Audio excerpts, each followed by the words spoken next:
આવતીકાલે સાબર ડેરીની સામાન્ય સભા યોજાશે। પશુપાલકોના ઘર્ષણ બાદ આવતીકાલે યોજાશે સામાન્ય સભા। ઘર્ષણ બાદ યોજાનારી સામાન્ય સભા ખૂબ જ મહત્વપૂર્ણ।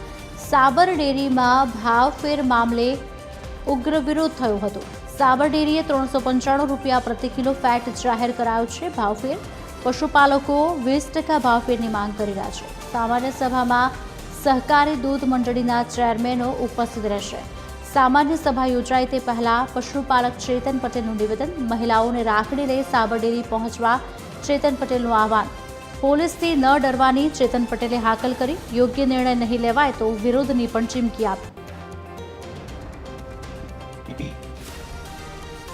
લોકોના હિતમાં આ બોર્ડ ઓફ ડિરેક્ટરને ચેરમેન શ્રી શામરભાઈ નિર્ણય યોગ્ય નહીં લઉં તો પરમ દિવસથી અમે ગાંધીજીના માર્ગે 3.5 લાખ પશુપાલકોને સાથે લઈ હું ચેતનકુમાર ભીખાભાઈ પટેલ પોતાના પરિવાર સાથે સાબર ડેરીના ગેટ આગળ અમરનાથ ઉપવાસ ઉપર બેસવાની ખાસ ફરજ પડશે એની ખાસ નોંધ લેશો।